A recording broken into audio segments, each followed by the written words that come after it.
Il faut faire le récap. Hein, on fait comme dans la série 24 heures chrono. Previously. Voilà, et puis on met un peu des petites séquences pour ceux qui ne sont pas à jour. Donc en termes de définition, nous avons dit que le feu de Dieu, ce n'était pas tout simplement le feu que tu allumais pour faire ta sauce. Le feu de Dieu, tout simplement, pour désigner la présence de Dieu. Pour désigner l'exaucement de Dieu, l'onction de Dieu, la capacité de Dieu, la puissance de Dieu, le règne de Dieu. Quand il y a un feu, on a une sensation de chaleur, une sensation de brûlure. On n'est pas insensible au feu. Donc quand le feu de Dieu est là, cela nous rend sensibles. Cela nous rend forts. Cela nous rend puissants parce que le feu de Dieu s'accompagne de la manifestation de la puissance de Dieu. Donc lorsqu'on dit le feu de Dieu ne s'éteindra point, nous sommes en train de dire que la présence de Dieu ne s'éteindra point. La puissance de Dieu ne s'éteindra point. La gloire de Dieu ne s'éteindra point. La capacité de Dieu ne s'éteindra point. Ou l'onction de Dieu ne diminuera point. Donc c'est tout simplement des synonymes que vous pouvez rattacher à cette expression, le feu de Dieu ne s'éteindra point. Pour d'autres, ça peut être ma vie de prière ne s'éteindra point. Ça peut être ma vie de jeûne ne s'éteindra point. Ma vie d'adoration ne s'éteindra point. Parce que toutes ces choses symbolisent le feu de Dieu, qui est un terme générique qui va représenter toutes les manifestations que Dieu peut opérer dans une vie. Alors, on avait dit que certaines personnes avaient perdu ce feu parce qu'elles avaient accepté les pensées négatives du malin. Je ne développe pas. La vérité de certaines personnes avaient perdu ce feu parce qu'elles avaient remplacé la bénédiction, l'autel de Dieu par la bénédiction. C'est tout simplement quand nous avons un besoin. Par exemple, la sœur vient et dit, Seigneur, je veux que tu m'exauces dans mon examen. Et elle est là pendant un mois et le Seigneur fait grâce et après avoir été exaucée, on ne la voit plus dans la présence de Dieu. Je ne dis même pas l'église. Mais dans la présence de Dieu, ça veut dire que même chez elle, elle ne cultive pas une intimité avec Dieu. Parce que Dieu l'a bénie, parce que Dieu a fait grâce. Ce n'est pas ton cas, hein, c'est juste un exemple. Ce ne sera pas ton cas. Parce que Dieu a béni, elle a disparu. Un peu comme si Anne disait à Dieu, je suis stérile, fais-moi grâce d'avoir un enfant. Et puis le Seigneur donne Samuel à Anne et après Anne disparaît, on ne voit plus Anne au temple. C'est le cas de beaucoup d'entre nous. Quand Dieu nous fait grâce, nous n'avons plus le temps de Dieu. Donc quand tu n'as plus le temps de Dieu, c'est vrai que sa présence et son feu ne peut plus continuer à se manifester dans ta vie. Vérité 3, certaines personnes avaient perdu le feu de Dieu parce que tout simplement, l'Éternel n'était pas à l'origine de leur feu. Nous avions dit dans ce passage que beaucoup peuvent servir Dieu avec l'énergie de la chair. Par exemple, parce que tu vois tes amis chanter, tu veux chanter. Tu vois tes amis faire telle chose, tu veux le faire. Alors que Dieu ne t'a pas appelé à le faire. Donc tu peux faire des choses qui paraissent bonnes aux yeux des hommes, mais pas animées par la chair, conduites par l'orgueil, par le désir de comparaison, mais qui n'est pas alimenté par la capacité de Dieu. Donc comme Dieu n'est pas à l'origine de ce feu que toi-même tu as allumé, tu vas peut-être manifester cette activité pendant un certain temps, mais après, tu n'auras plus la force de le faire parce que Dieu n'est pas à l'origine de cette action. On a envie de dire, dans un langage courant, Dieu ne t'a pas envoyé. Amen.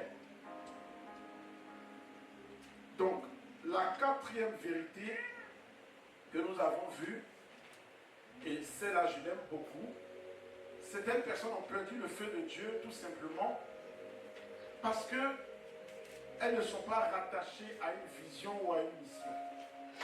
Et on a pris l'exemple d'un militaire qui se balade avec une Kalachnikov, avec des lance-roquettes dans la rue pour contrôler juste des véhicules. On voit donc que l'équipement de ce militaire n'est pas adapté à la mission qu'il est en train d'exercer. Ou je le dis dans l'autre sens, l'équipement du militaire doit être adapté à la mission dans laquelle il est.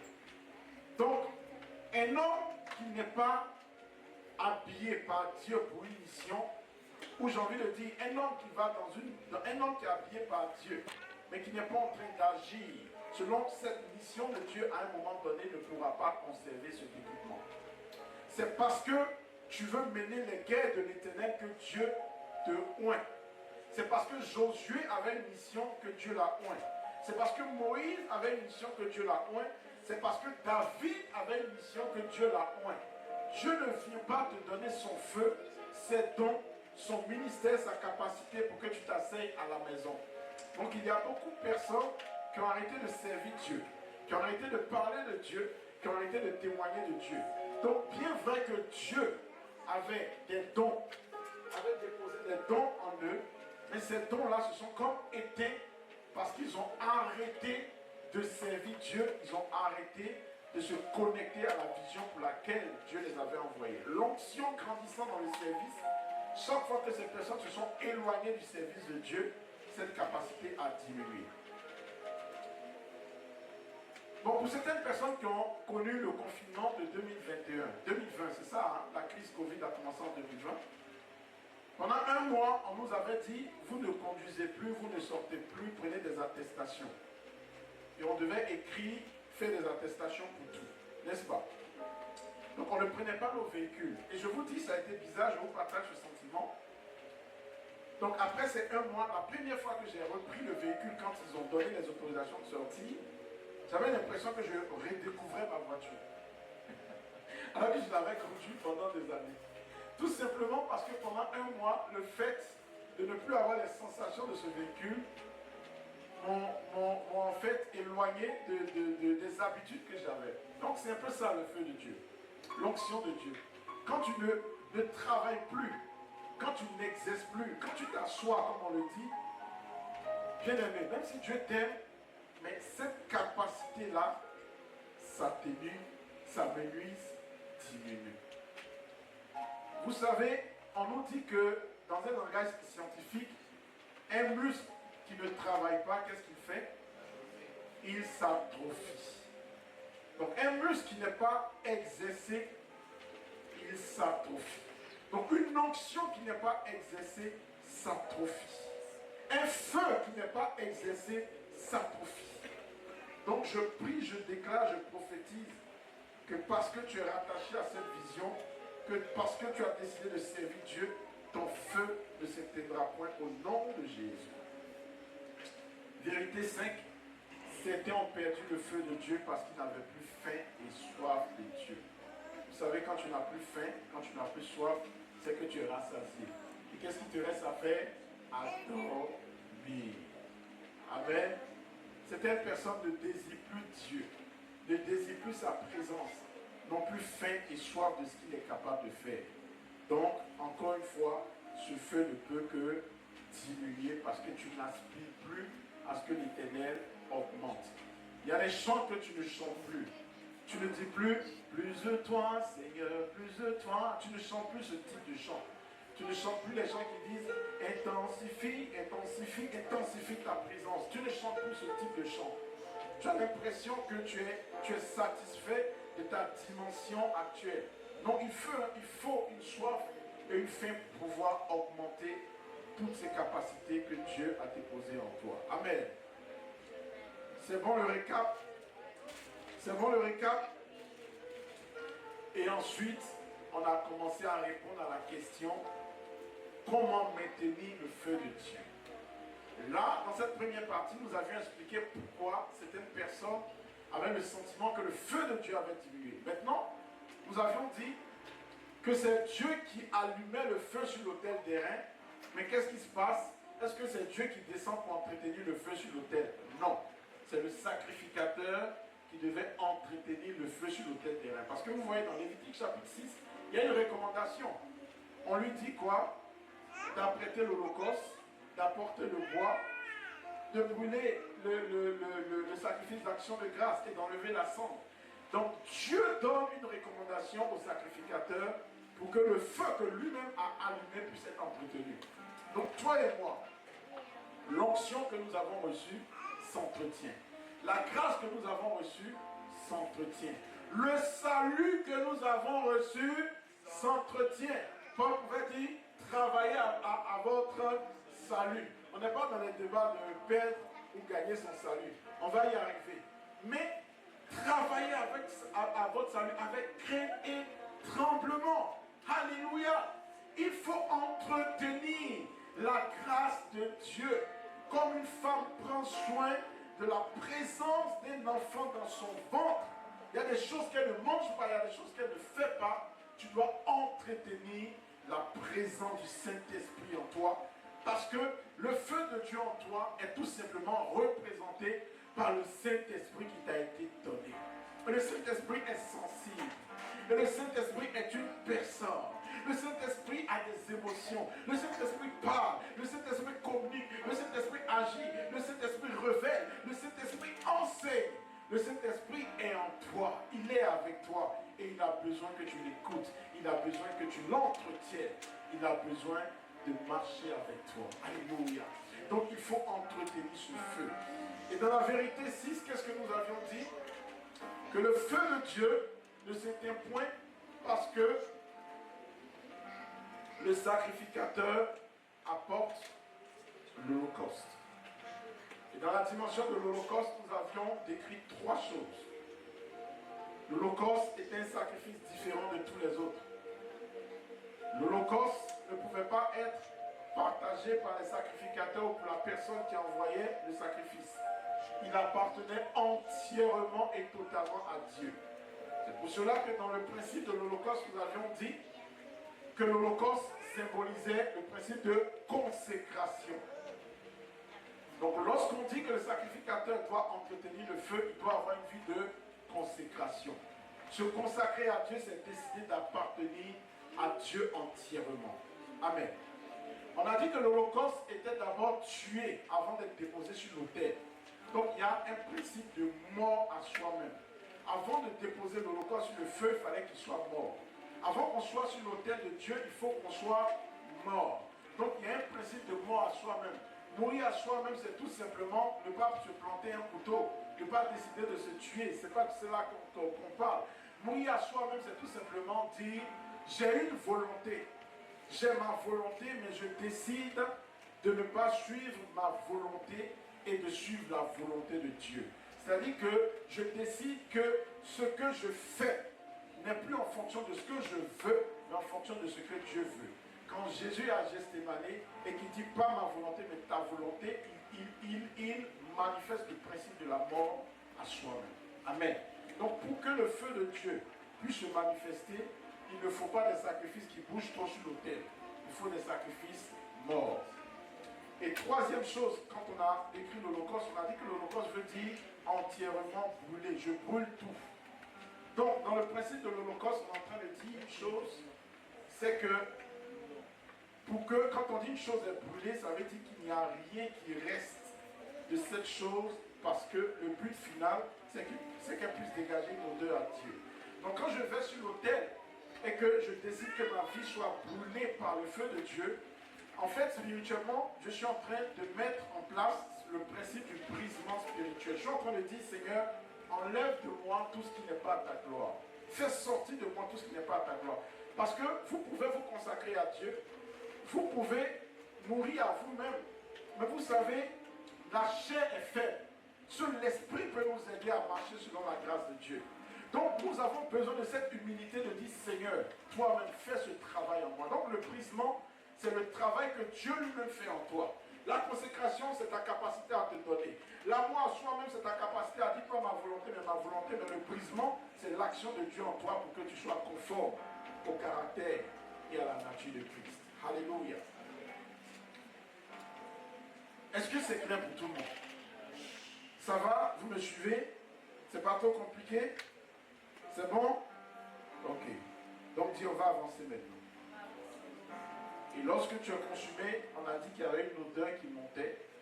Et cette odeur était celle qui était agréée par Dieu et qui faisait que Dieu agréait le sacrifice et qu'il exauçait. Ma prière est que ton principe de consécration, de mort à soi-même, de brisement, arrive à un stade où ton odeur monte à Dieu, afin que l'exaucement dont tu as besoin se manifeste dans ta vie au nom puissant du Seigneur Jésus. Dis Amen.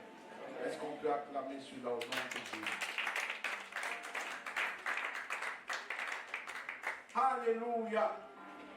Qui est prêt à prier? Ah, je ne vois plus beaucoup de voix. Qui est prêt à prier? Ton piano ne doit pas t'empêcher à lever la main. Qui est prêt à prier? Amen. Alléluia. Gloire à Dieu. Alors, on prend la Bible dans le livre de Proverbes chapitre 26, verset 20.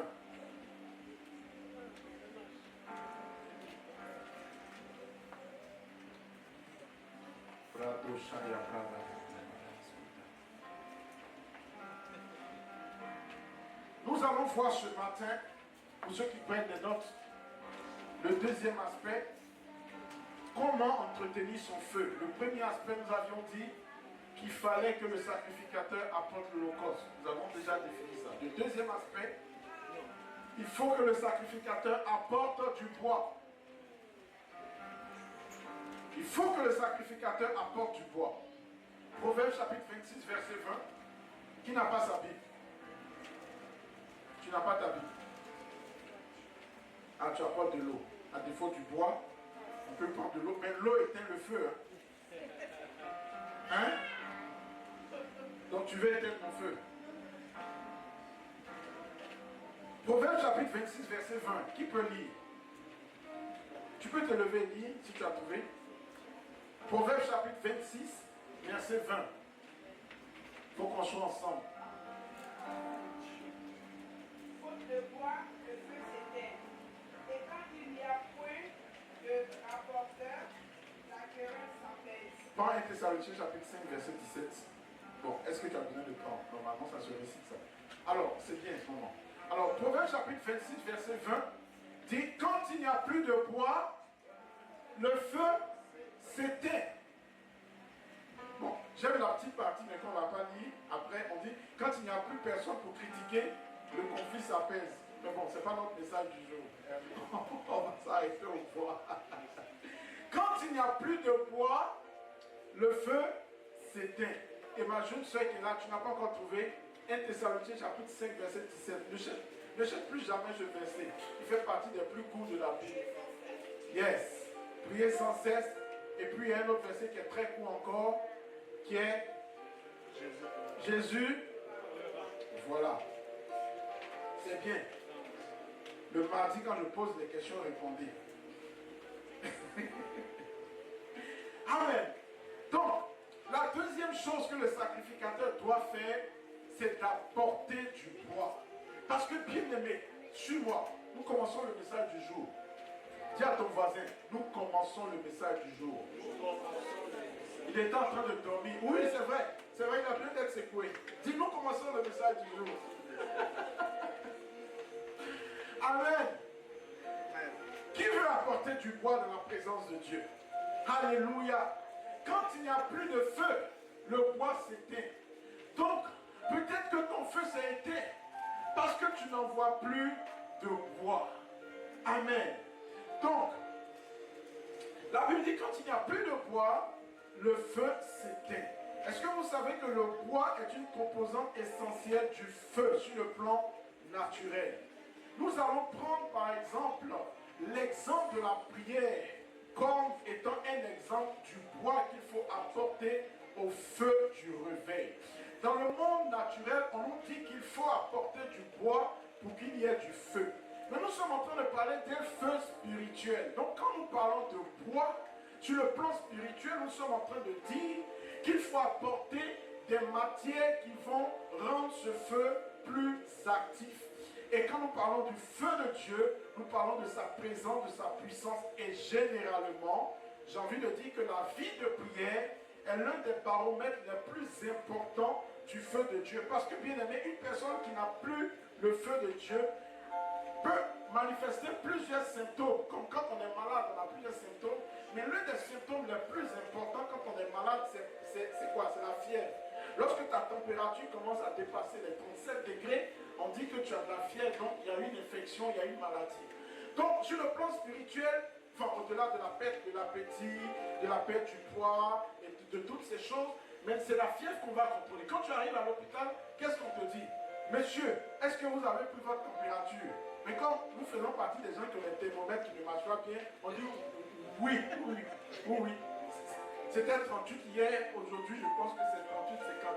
Mais comme le médecin nous connaît, il va lui-même reprendre la température. Donc c'est la première question qu'on vous pose. Et même quand vous arrivez aux urgences, les premières actions qu'on fait, c'est de vous poser ces questions. Amen. Donc spirituellement, lorsqu'une personne n'a plus le feu de Dieu, parmi tous les symptômes qu'on va voir, l'un des symptômes les plus importants, c'est le fait que sa vie de prière a pris un coup.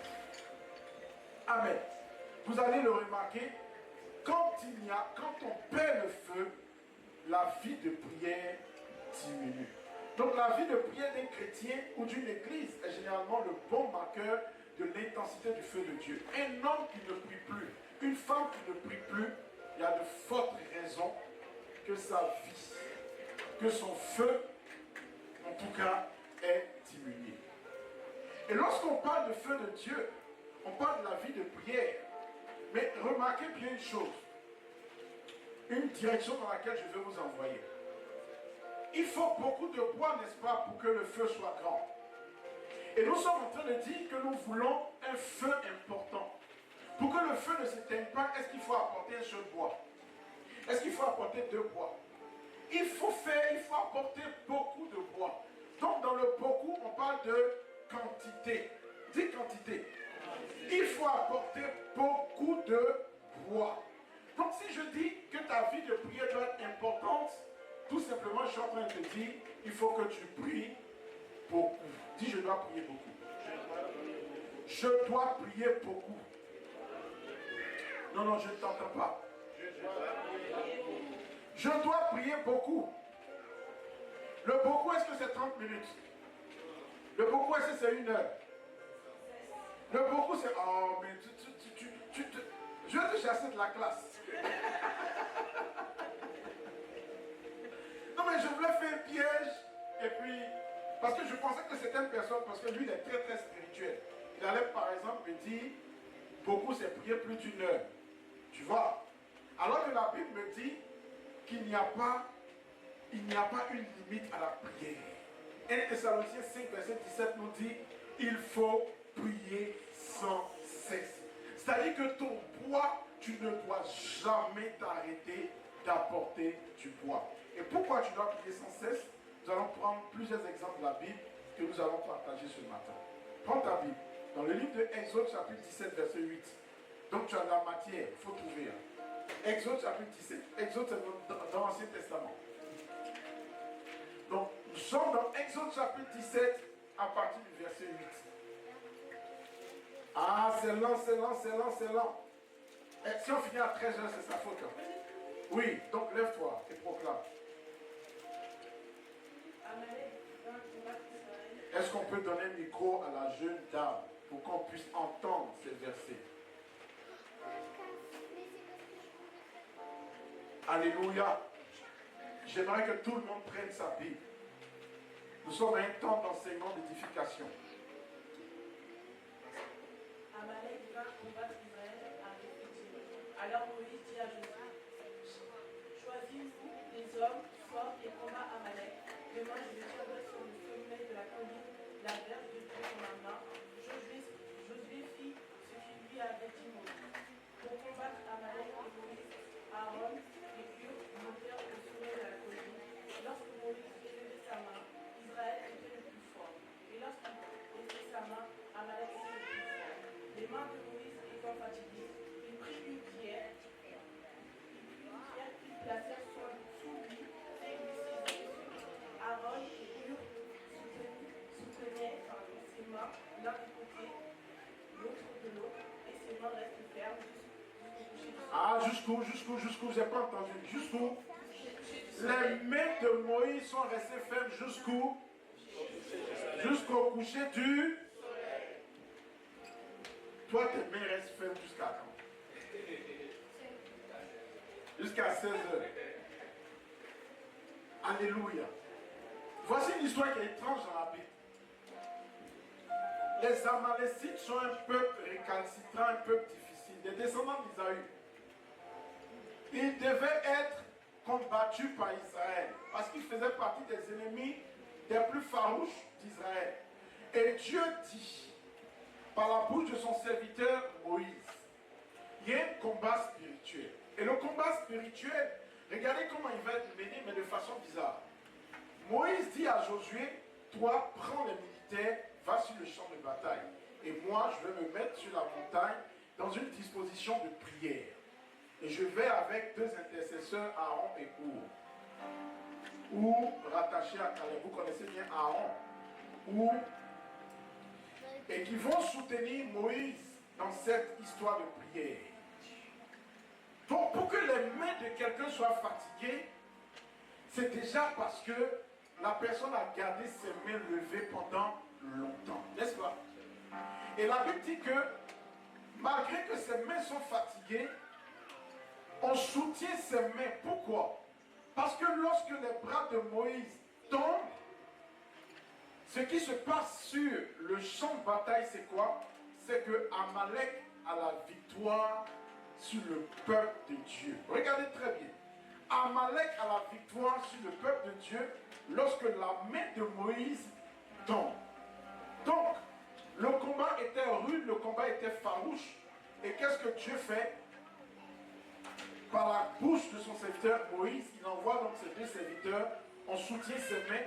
Et à un moment donné, c'était tellement chaud qu'on nous a dit quoi? Que Moïse, ils ont pris une pierre pour que Moïse puisse s'asseoir, pour continuer à prier, pour continuer à combattre. Les mains de Moïse levées au ciel étaient une expression de la dépendance de Dieu, de la soumission à Dieu, mais c'était un combat spirituel qui était en train de se passer en fait sur le plan spirituel.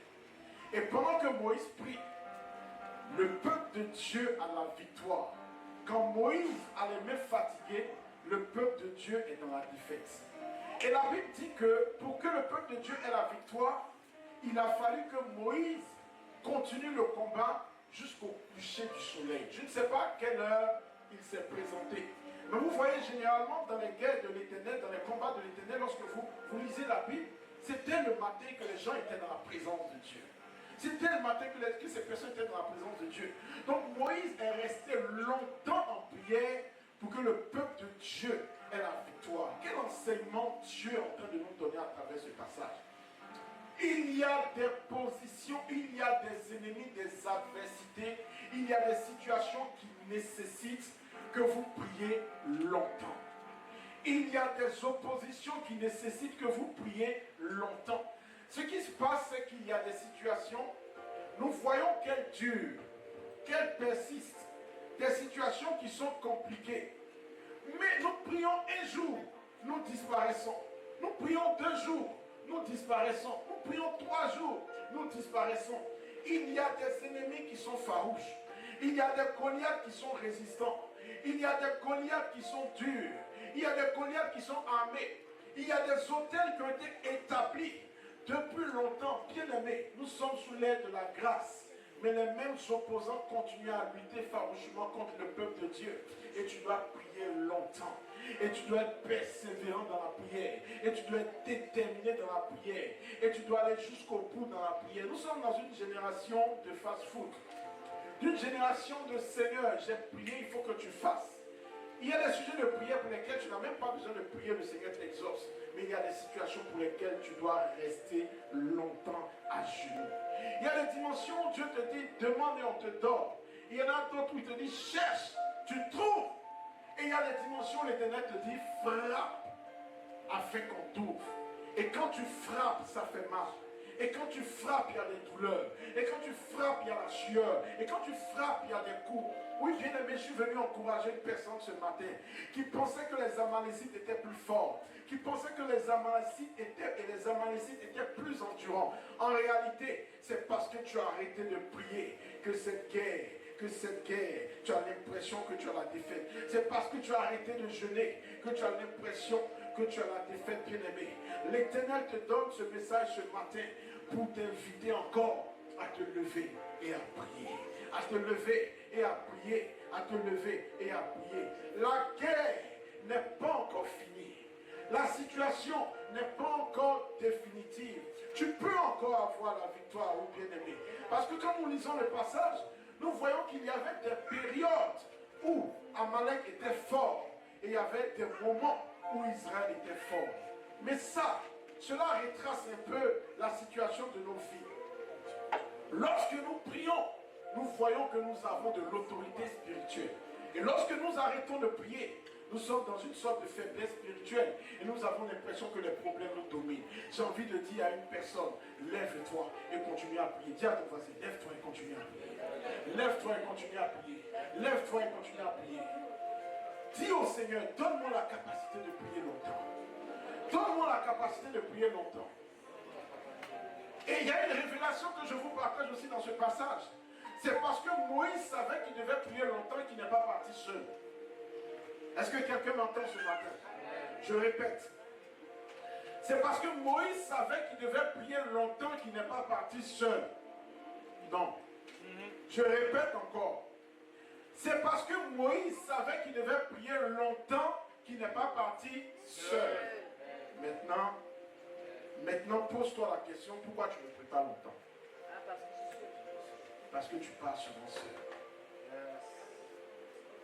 Parce que tu vas souvent seul. Il y a des combats dans lesquels on ne doit pas aller seul. Il y a des situations dans lesquelles on ne doit pas aller seul. Il y a des niveaux d'endurance pour lesquels on ne doit pas aller seul. Nous avons parlé de l'exemple du frère Serge. Quand il se trompe pour aller à la salle de sport, il augmente ses performances lorsqu'il voit ses voisines courir plus longtemps. Donc le fait de voir des bodybuilders à côté de toi, en train de se muscler, et tu vois que tu es tout grégalé, ça te pousse encore à soulever, parce que tu dis, il me faut encore de la force. Bien aimé, Dieu vous a donné des mentors, Dieu vous a donné des pères, Dieu vous a donné même des frères et des sœurs, qui ont cette capacité de vous soutenir dans la prière, de vous accompagner dans la prière. Pourquoi vous vous isolez? Pourquoi vous vous cachez? Moïse même qui voyait Dieu face à face, qui parlait avec Dieu, dans cette intercession, il a pris Aaron et Our, parce qu'il savait qu'il devait prier du matin jusqu'au soir. Quand tu veux être un aigle, il faut voler avec des aigles. Quand tu continues à marcher avec tes poussées, tu continueras à crier comme un poussé, n'est-ce pas? Oui, c'est une réalité. En faisant les mêmes choses avec les mêmes personnes, on finit par leur ressembler. Amen. Un jour, j'ai un frère qui m'a dit quelque chose qui m'a choqué. J'étais jeune et il s'apprêtait à sortir. J'ai dit, je veux partir avec toi. Il me dit, mais... Et il m'a sorti une phrase qui m'a marqué pendant des dizaines d'années. Il m'a dit, les oiseaux de même plumage volent ensemble. Non, j'avais peut-être 12 ans, 13 ans. Mais cette phrase m'a marqué jusqu'aujourd'hui. J'ai dit, un jour,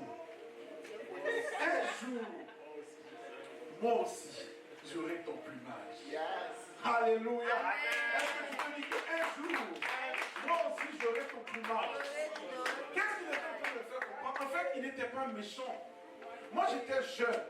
En fait, alors, qu'est-ce qui m'avait marqué? Je remarquais que mes frères, mes aînés ne mangeaient jamais à la maison. Ils sortaient, ils revenaient, et nous on mangeait la nourriture de la maison, la nourriture un peu bizarre.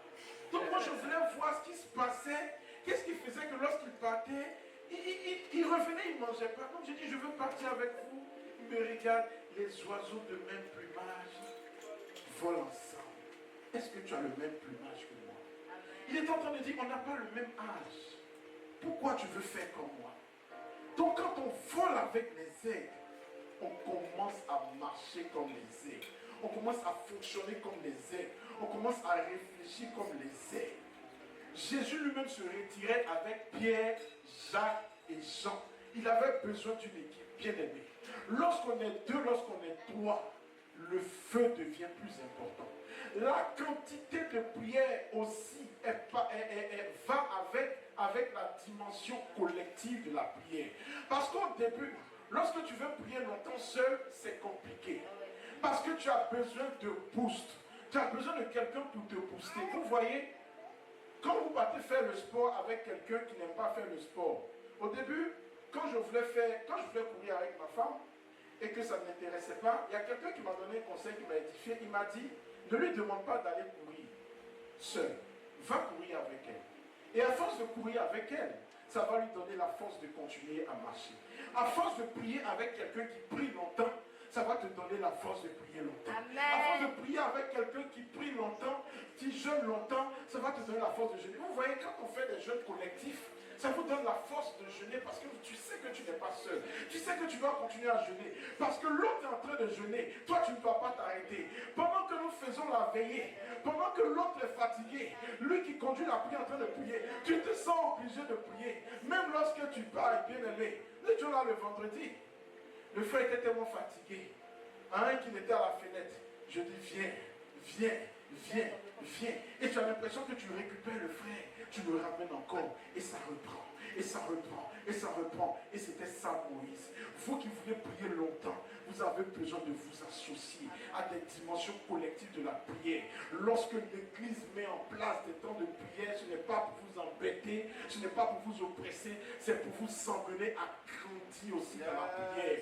C'est pour vous emmener à grandir dans la prière. Parce que quand tu pries seul, bien aimé, tu ne vas pas loin. Quand tu pries avec des moteurs, des moteurs de fusée, tu es obligé de monter. Il y a des gens avec lesquels tu pries, tu es obligé de t'étirer. Parce qu'ils ne s'arrêtent jamais. Parce que quand ils commencent, ils sont en feu. Bien aimé, tu as besoin de ce type de partenaire de prière. J'invite une personne ce matin à ne plus t'isoler parce que tu dois prier longtemps. Les Amalécites qui se lèvent sur ta vie ne s'arrêteront pas tant que tu ne continues pas ta prière. Ne t'arrête pas. Dis, je veux prier longtemps. Est-ce qu'on peut lever la voix et commencer à prier? Commence à prier. Prie, prie, prie. Dis, Seigneur, je veux prier longtemps. Je veux prier. Tu peux rester assis. Là. Tu peux rester assis. Donne-moi la force. Dis, Seigneur, donne-moi la force. La capacité de prier longtemps. Je veux avoir la dimension que tu as donnée à ton serviteur Moïse.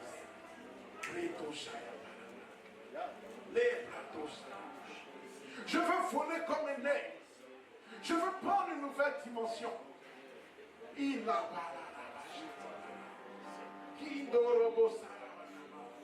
Je dois prier longtemps. Je dois prier longtemps. Je dois prier encore. Donne-moi la force de prier. Donne-moi la force de jeûner. Donne-moi la force de continuer. Donne-moi la force de persévérer. Au nom de Jésus. Au nom de Jésus. Au nom de Jésus. Au nom de Jésus. Alléluia. Amen. Donne-moi la force de continuer. Je suis en train de parler à une personne ce matin. Est-ce que cette prière te concerne? Jésus pouvait dire à ses disciples dans Matthieu, je cherche le passage, dans Matthieu chapitre 26, verset 40, le Seigneur pouvait dire, vous n'avez donc pu veiller 1 heure avec moi. Veillez et priez, afin que vous ne tombiez pas dans la tentation. L'esprit est bien disposé, mais la chair est faible. Même Jésus est en train de te faire comprendre qu'il est important dans certaines dimensions de ta vie de prier longtemps. Toi qui veux entretenir le feu de Dieu, toi qui veux entretenir la présence de Dieu, et tu as des prières fast-food, à quoi t'attends-tu? À quelle dimension t'attends-tu? Nous devons quitter cette dimension de paresse spirituelle qui nous emmène à trouver le temps pour des futilités et à donner des biens à Dieu. Le temps pour des choses qui n'édifient pas et à donner le reste à Dieu. Pourquoi le reste c'est pour Dieu? Pourquoi le reste c'est pour Dieu? Pourquoi le temps de prière devient le temps pour pailler? Pourquoi le temps de prière arrive au moment où on a épuisé toutes les ressources du corps et à peine 5 minutes tu te retrouves en train de dormir dans ta prière? Tu te retrouves en train de pailler dans ta prière. Tu dois sortir de cette étape de ta vie. Tu dois sortir de cette saison de ta vie. Parce que les Amalécites sont en train de se renforcer. Les Amalécites ne dorment pas. Les Amalécites ne dorment pas. Les Amalécites sont en train de jeûner pour que tu tombes. Les Amalécites sont en train de faire des sacrifices pour que tu n'arrives pas jusqu'au bout. Les Amalécites sont en train de faire des sacrifices pour que ton ministère échoue. Pour que ton couple ne puisse pas arriver jusqu'au bout. Vous savez, dans nos familles, les autels qui sont en train de parler sont renouvelés chaque année. Il y a des alliances. Le sang est versé. Les adorateurs continuent d'adorer. Les féticheurs continuent de féticher. Les marabouts continuent de marabouter. Alléluia. Et nous sommes fatigués, nous nous reposons. Il est temps de se lever et d'avoir les mains levées jusqu'au coucher du soleil. Jusqu'au coucher du soleil. Jusqu'au coucher du soleil. Parce qu'Amalek n'entend pas le langage des pleurs. Amalek n'entend pas le langage des murmures. Amalek entend le langage de la prière. Amalek entend le langage de la puissance. Amalek entend le langage de l'autorité. Il y a des sortes de démons. Alors, même si c'est dit que dans certaines versions, ça a été un rajout, mais c'est une phrase spirituellement qui est juste. Il y a des sortes d'esprits qui ne sortent que par la prière et le... Ils étaient allés faire une délivrance. Et l'esprit les a luttés. La dimension les a luttés. La dimension a résisté. Et il dit, Jésus, on ne comprend pas. On a ton onction, on a ta puissance. Mais cette fois-ci, nous n'avons pas eu de résultat. Jésus dit, il faut du bois. Pour cette dimension d'esprit, il faut plus de bois, il faut plus de prière, il faut plus de jeûne. Bien aimé, il y a dimension et il y a dimension. Il y a niveau et il y a niveau. Il y a autorité et il y a principauté. Le monde des ténèbres est dans une classification. Paul pouvait parler des principautés, il pouvait parler des dominations, des autorités, des principautés, des esprits méchants dans les lieux célestes. Il y a une dimension. Il y a des dimensions. Alors je ne sais pas qui tu es en train d'affronter. Mais Moïse a eu la révélation qu'Amalek était un os dur. Moïse a eu la révélation que Josué ne pouvait pas partir avec ses capacités humaines. Avec ses capacités naturelles, il avait besoin de la force de Dieu. Il avait besoin de la puissance de Dieu. Moïse est parti même avec sa verge. C'est que le combat était dur. C'est que le combat était rude. Tu es en train dans ta vie. Il y a une situation qui est en train de te fatiguer. Il y a une épreuve qui est en train de te fatiguer. Il y a le mariage qui est en train de te fatiguer. Tu te mets avec des hommes, cela n'avance pas. Tu pries pour le travail, cela n'avance pas. Tu sens qu'il y a des luttes, tu sens qu'il y a des oppositions. Et toi, ta réponse, c'est de dire pleurons. C'est de dire je m'arrête. C'est de dire je ne vais plus à l'église. C'est de dire je suis fatigué. Oui, bien aimé, quand les bras de Moïse sont baissés, Amalek a la victoire. C'est un principe spirituel. Il faut que tu te lèves et que tu pries. Il faut que tu te lèves et que tu te battes. Il faut que tu te lèves et que tu dises ça suffit. Il faut que cela change, bien aimé. Tu as besoin de parler à la montagne. Il dit parlez à la montagne. Vous pleurez devant la montagne. Vous contemplez la montagne. Vous justifiez la montagne. Bien aimé, parle à la montagne. Jésus a parlé au figuier. Jésus a parlé à la maladie. Jésus a parlé à la mer. Jésus a parlé à la tempête. Oui, la saison est maintenant arrivée où nous devons nous lever et prier longtemps jusqu'à ce que ta gloire descende.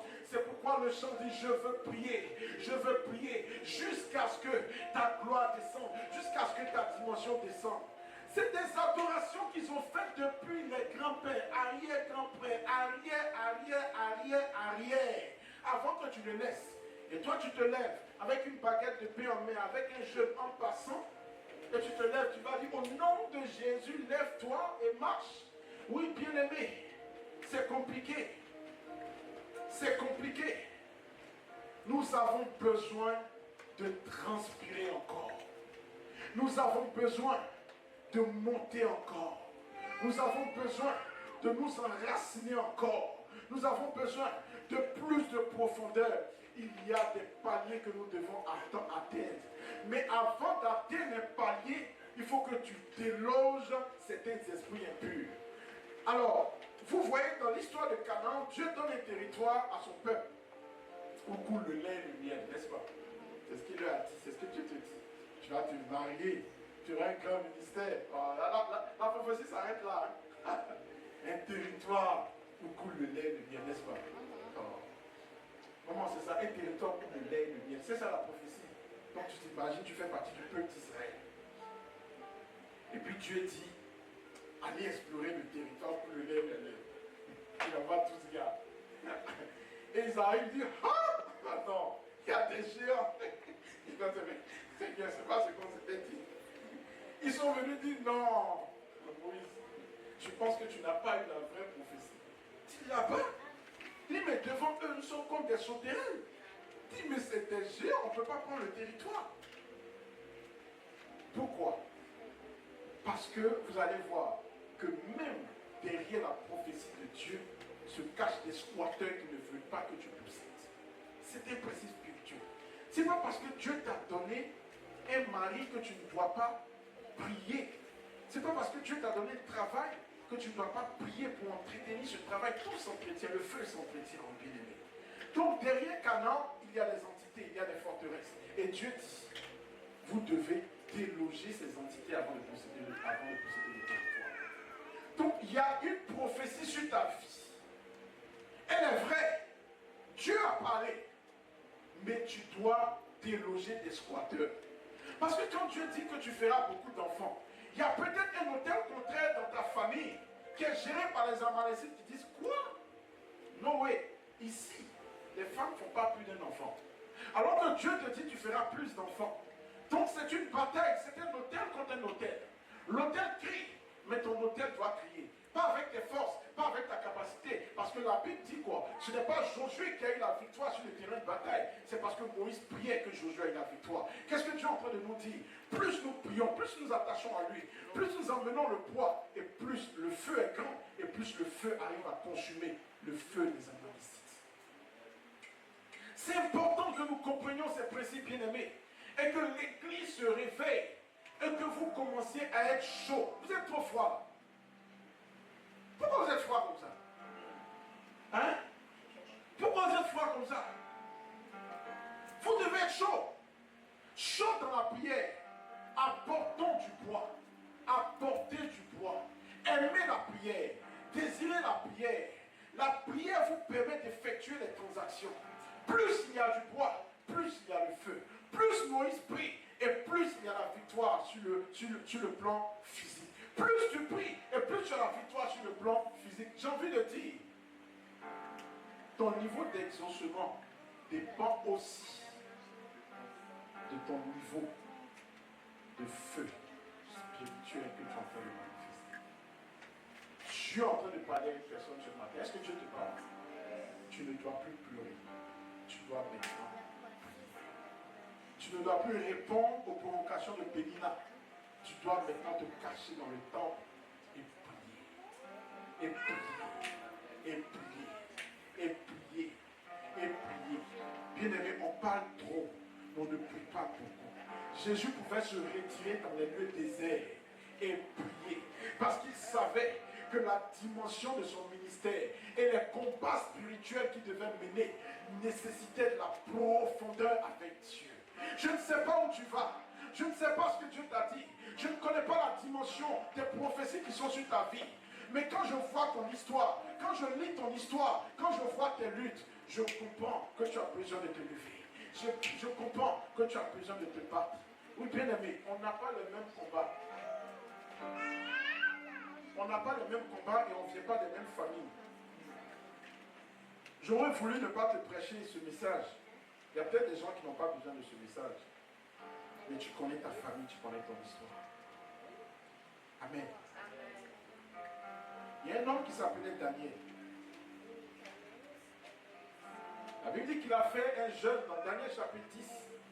Un jeûne de 21 jours. Daniel était dans une disposition de jeûne. Et à la fin, à un moment donné de son jeûne, il a une vision. Où un ange de Dieu lui dit, au moment où tu as commencé à faire ce jeûne, je t'avais déjà exaucé, mais il y a eu une résistance spirituelle.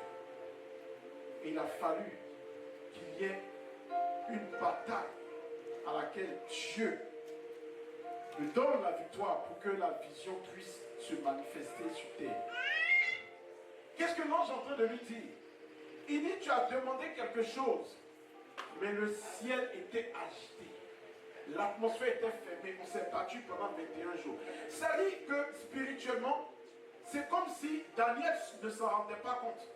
Mais chaque jour de jeûne qu'il mettait en avant était un jour favorable à l'atmosphère spirituelle pour que la vision de Dieu arrive jusqu'à lui.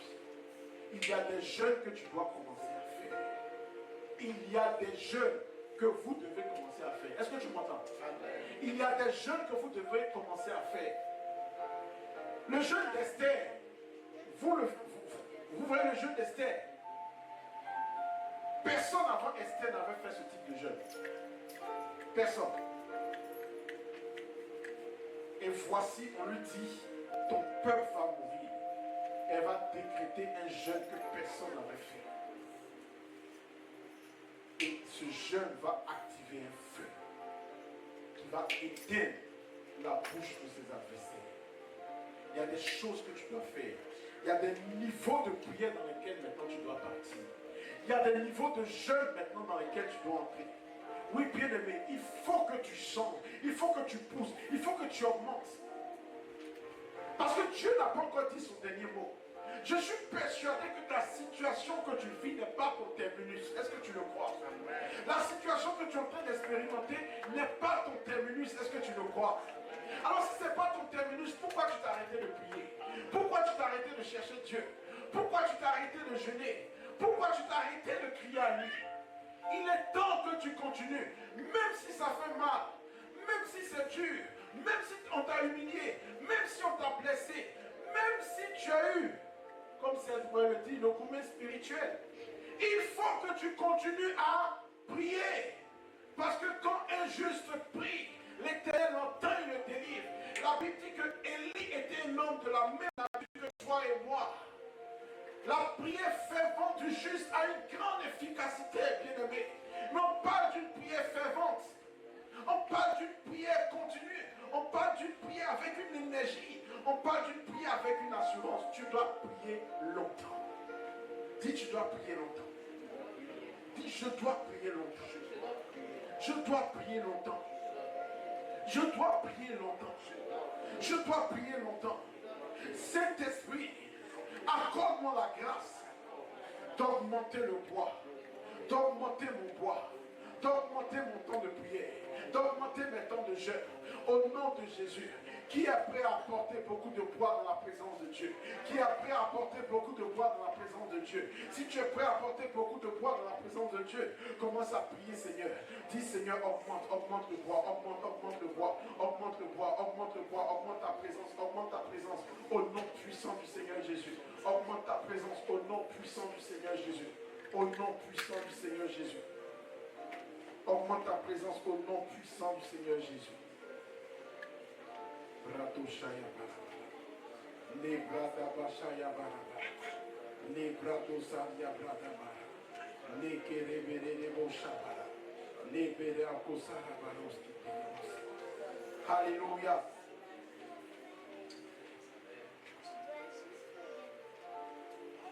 On va terminer dans une dizaine de minutes.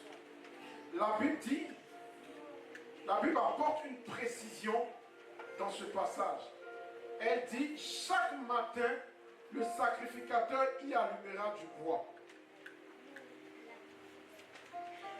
Il y a une précision que la Bible apporte. Chaque matin, le sacrificateur doit apporter du bois. C'est la dimension de la prière sans cesse. Dieu n'est pas en train de dire qu'il faut apporter le bois que le dimanche.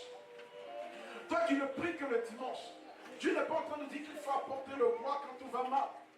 Il dit chaque matin, quand il fait beau, quand il fait froid, quand il fait chaud, quand il fait mal, quand il y a le feu dehors, dans les larmes, dans les moments de joie, dans les moments de tristesse, dans les moments d'abandon, dans les moments de doute, dans les moments de peur, dans les moments de tristesse, il faut apporter du bois. Parce que c'est la prière qui va te préserver. C'est la prière qui va te garder. C'est la prière qui va te préserver. C'est la prière qui va te donner la force. Quand Paul dit que la puissance de Dieu s'expérimente dans la faiblesse, réfléchissez à ce passage. Qu'est-ce que Dieu est en train de dire? C'est vrai, tu es faible, mais lorsque tu pries, tu deviens fort. Lorsque tu pries, tu deviens puissant. Lorsque tu pries, tu commences à avoir une autorité. Lorsque tu pries longtemps, tu commences à oublier ce qui t'oppresse. Lorsque tu pries longtemps, tu commences à oublier tes doutes. Est-ce que vous savez que lorsque vous priez longtemps, il y a un téléchargement de la présence de Dieu en vous qui vous fait oublier même que vous êtes en train de traverser une situation douloureuse. Lorsque tu pries longtemps, il y a un téléchargement de Dieu en vous qui vous oublie même, qui vous emmène à oublier la douleur que vous êtes en train de ressentir. Parce que le juste vivra par la foi. Vous ne marchez plus par la chair, mais vous marchez par l'esprit. Chaque fois que vous téléchargez la vie de prier en vous, vous téléchargez la vie de l'esprit en vous. Et vous ne ressentez plus cette colère. Vous ne ressentez plus l'amertume. Vous ne ressentez plus cette trahison. Qu'est-ce qu'il y a dans votre cœur? C'est la présence de Dieu qui est en train de parler. Je dois prier longtemps. Je dois prier. Et ce même Moïse dont nous parlons, vous savez que dans Exode chapitre 34, verset 28, la Bible dit qu'il a fait 40 jours et 40 nuits dans la présence de Dieu. Et lorsqu'il est arrivé, qu'est-ce qui s'est passé? Quand il est descendu, qu'est-ce qui s'est passé? La Bible dit qu'il y avait une gloire de Dieu sur le visage de Moïse. Qui faisait quoi? Que personne ne pouvait regarder ce visage. Il est rayonnant. Plus qu'une personne passe du temps dans la présence de Dieu, plus elle rayonne. Je veux parler à une femme ce matin. Les jeunes filles. Plus vous passez du temps dans la présence de Dieu, est-ce que vous savez que vous rayonnez? Vous ne croyez pas. Donc je ne vous parle pas du make-up naturel. Il y a un make-up spirituel qu'on a, plus on passe du temps dans la présence de Dieu. Qui fait qu'on regarde Esther comme une femme différente. Il y a un niveau de gloire avec lequel Moïse est descendu parce qu'il est resté longtemps dans la présence de Dieu.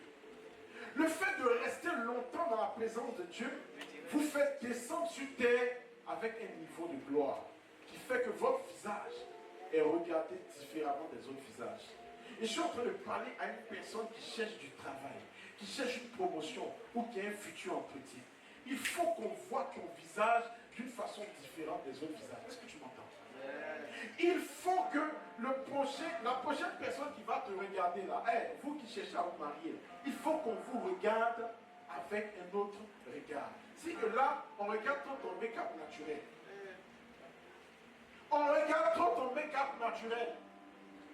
Hier, il y avait des jeunes filles qui étaient avec moi, elles disaient, elles se consolaient, parce que non, apparemment, ils n'ont pas de gars. Donc, elles disaient, bon, quand même, on a duré avec nos gars. Donc, ce n'est pas de notre faute, c'est eux qui n'ont pas voulu nous marier parce que nous, on a quand même fait des efforts. Il faut qu'on vous regarde autrement. Pourquoi? C'est avec vous qu'on va venir jouer et ils vont aller marier d'autres personnes. Comment on vous regarde? Comment on vous regarde? C'est quoi votre éclat? Est-ce que je parle à une jeune fille là? Est-ce que je parle à des jeunes filles là? Non, mais non, on dirait que je te parle. On dirait que je te parle. Répondez. Alléluia. Voici une femme. Elle a jeûné. Elle a prié. Elle est restée longtemps dans la présence de Dieu. On dit, tu as un autre sujet de prière? Non, je n'ai qu'un seul. Seigneur, je veux voir ta gloire. Lorsqu'elle a pris son billet d'avion, elle est arrivée. Lorsqu'il a rencontré, lorsqu'il l'a vu, il ne s'est même plus posé de questions. Il a dit, voici la femme. Il a dit, Alléluia. Alléluia. Mais il y a un mystère. Oh non, mais je pense que Dieu m'a fait la grâce dans le mariage. Il faut que Dieu nous enseigne. Adam voit Ève. Il dit, waouh. Voici les os de mes os, la chair de ma chair. Quelque chose qui était en toi. Tu vois, tu cries. Pourquoi? Parce que tu as donné un reflet différent à cette personne-là. Elle est venue avec le reflet de la gloire de Dieu. De sorte à ce que lorsque Adam l'a vu, il a dit, waouh, c'est elle. Pour l'histoire d'Esther, la Bible dit que Esther avait un parfum qui a été préparé par ce gars-là. L'intendant du roi a préparé un parfum spécial pour Esther, pour que lorsqu'elle rentre dans la présence du roi, elle ne ressorte pas. Les autres femmes rentraient, elles ressortaient. La Bible dit, je ne sais pas pour toi, la Bible dit que lorsque Esther est rentrée un jour, elle y est restée tous les jours. Je prie, je prophétise que lorsque tu rentreras dans cette entreprise un jour, tu y restes pour tous les jours. Je prie, je déclare, je prophétise que lorsque tu rentreras dans ce foyer un jour, tu resteras tous les jours. Je prie, je prophétise que lorsque tu rentreras dans ce projet un jour, tu y restes tous les jours. Je ne sais pas pour celui qui recherche un contrat. Je prie, je prophétise que lorsque tu rentreras dans ce projet un jour, ce soit toi qu'on regarde tous les jours. Parce que la grâce de Dieu est en train de faire briller ton visage d'une façon différente. Ah, je prie, je prophétise que cela s'attache à toi. Au nom puissant du Seigneur Jésus. Au nom puissant du Seigneur Jésus. Je déclare que tu n'échoueras pas. Je déclare que tu n'échoueras pas. Parce qu'il y a la gloire de Dieu qui est en train de briller sur toi. Parce que tu es resté longtemps dans la présence de Dieu. On ne te regardera plus comme on t'a regardé hier. Toi qu'on appelait la délaissée, on ne te regardera plus comme la délaissée. Toi qu'on a méprisé, on ne te regardera plus comme la méprisée. Pourquoi? Il y a une gloire qui est en train de briller sur toi. Parce que tu as passé du temps dans la présence de Dieu. Je vois maintenant les tables se mettre à se dresser devant toi. Je vois les tables se dresser devant toi. C'est vers toi qu'on vient demander conseil. Parce que ton visage est en train de briller. Parce que ton visage est en train de briller. Je déclare, je prophétise que ce ne sera plus maintenant un essai. La prochaine fois, ça sera la porte. La prochaine fois, ça sera la porte. La prochaine fois, ça sera la porte. Au nom puissant du Seigneur Jésus. Ta vie ne sera plus maintenant comme on va dire, le test des hommes. Non. Ta gloire est en train d'appeler maintenant les ressources de Dieu vers toi. Je te vois dans des rendez-vous avec des conseillers bancaires. Je te vois dans des rendez-vous avec des conseillers bancaires. Et ces conseillers te regardent et ils ne comprennent pas ce qui se passe. Et ils disent, c'est à toi qu'on veut faire faveur. C'est à toi qu'on veut faire grâce. C'est à toi qu'on veut faire faveur. C'est à toi qu'on veut faire grâce. Oui, parce que bien aimé, nous ne rentrons pas comme les autres personnes rentrent. Nous ne parlons pas comme les autres personnes parlent. Parce que nous durons longtemps dans la présence de Dieu. Ce qui sort de notre bouche est assaisonné d'un parfum. Assaisonné d'un parfum. Lorsque je finis mes présentations de travail, et les jeunes dames viennent me voir. Ah, mais c'est bizarre. Mais tu t'exprimes bien. Tu t'exprimes bien. Je sens que ce n'est pas moi. Il y a un toucher. Il y a un toucher de l'Éternel qui vient de ce que l'Éternel communique les paroles à notre bouche parce que nous restons longtemps dans sa présence. C'est ce que tu diras. C'est sur ça que les hommes s'arrêteront pour marcher. Est-ce que tu le crois? Si tu le crois, lève-toi et commence à prier. Si tu le crois, lève-toi et commence à prier. Parce que tu es longtemps resté dans la présence de Dieu, c'est la saison de l'exaucement, c'est la saison de la faveur. Présence de vie, c'est la saison de la faveur, parce que tu es longtemps resté dans la présence de Dieu. Dis, suis-moi, il y a une nouvelle gloire qui est en train de briller. Suis-moi, il y a une nouvelle gloire qui est en train de briller. Au nom puissant du Seigneur Jésus. Commence et déclare. Déclare dans ta vie, déclare sur ta vie. Au nom puissant du Seigneur Jésus. Brado les bossa. Brababarabasa. Les bossa. Orata basara baraba. Les brata sayanda bara. Les brodo bosha.